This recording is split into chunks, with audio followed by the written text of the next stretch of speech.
Welcome to this video on Friedrich Hayek versus John Maynard Keynes, the clash of economic titans.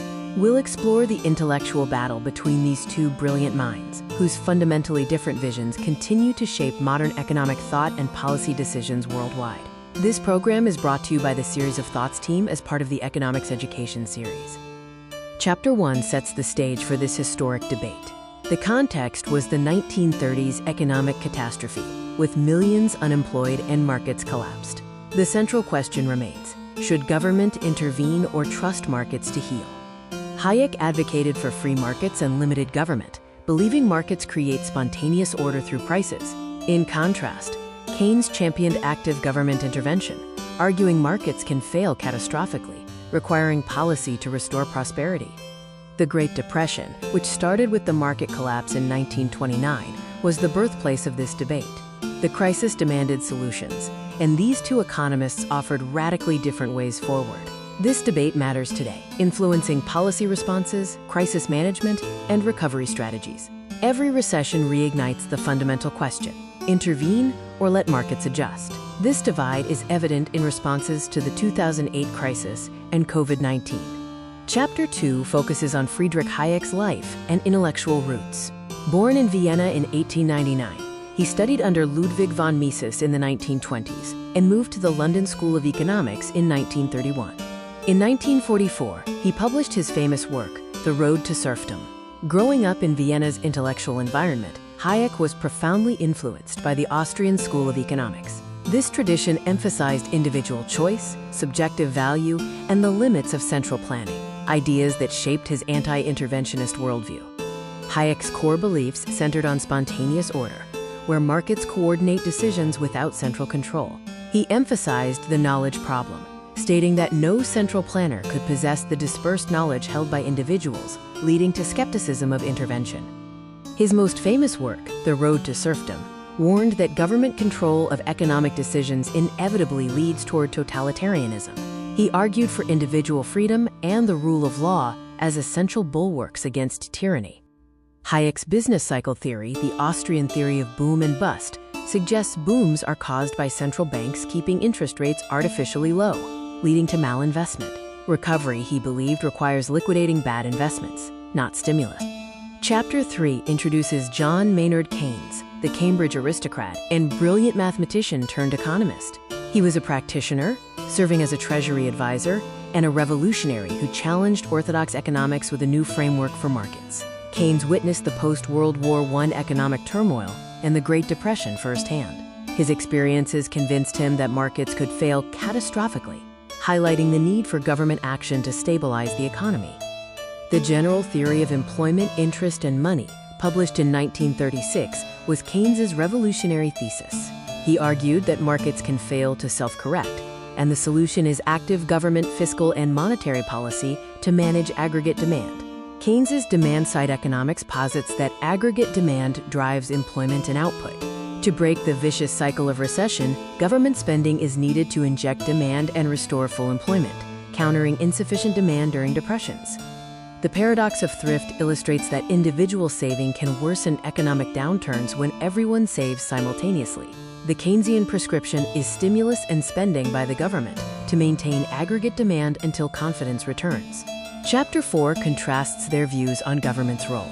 Hayek advocated for a minimal state to enforce rules and protect property, while Keynes argued for an active manager to stabilize, stimulate, and ensure full employment. Hayek envisioned a night watchman state, enforcing contracts and property rights but refraining from interfering with economic decisions. He saw intervention as dangerous, distorting market signals and potentially leading to comprehensive planning. Keynes favored an active government, employing counter-cyclical policy, spending during downturns even at a deficit. The goal is to stabilize the economy and maintain full employment, as mass unemployment is economically wasteful and socially destructive. These two visions boil down to one question: can markets heal themselves, or do they need government medicine? The answer fundamentally shapes global policy decisions, from tax systems to central banking. Chapter 5 explores their views on the business cycle and recovery. Hayek saw recessions as necessary corrections, like a forest fire clearing deadwood, while Keynes viewed them as failures requiring treatment to restore health quickly. Hayek believed the market must heal itself by liquidating unsustainable investments and allowing prices to adjust.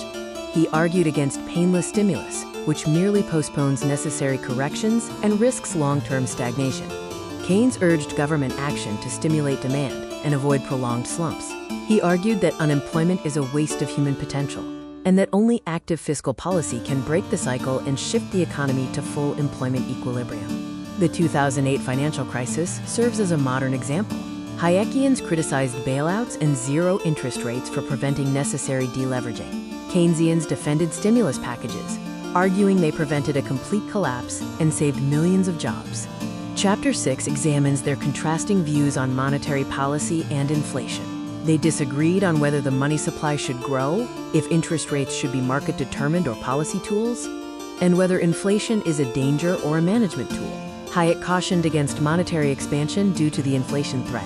He preferred sound money and stable interest rates, even proposing competing private currencies to prevent central bank manipulation that distorts economic calculations.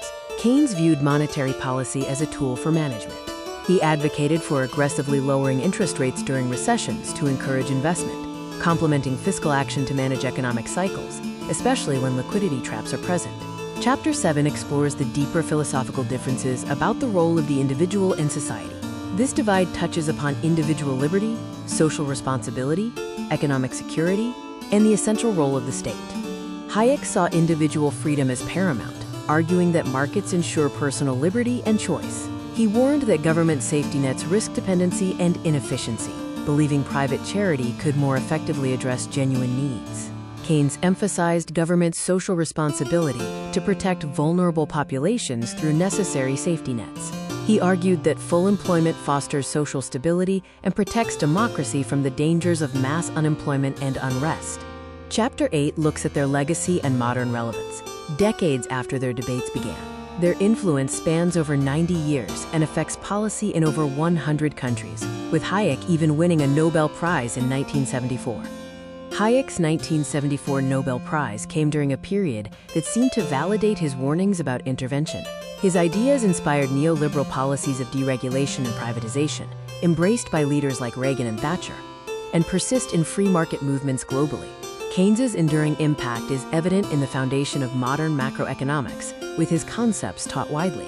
His policy toolkit forms the basis for fiscal stimulus and welfare states. Policymakers still reach for Keynesian tools during crises.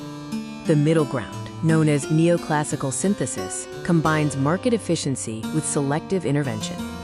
Most modern economists seek a pragmatic balance, recognizing that markets work well but sometimes fail, requiring smart regulation and automatic stabilizers.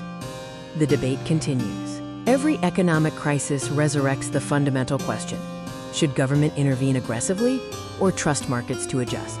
The answer defines policy and profoundly shapes millions of lives worldwide. In conclusion, both Hayek and Keynes offer vital insights. Hayek highlights the power of markets and the limits of government, while Keynes shows that markets can fail and government can help. Understanding this living debate is essential for navigating future economic challenges.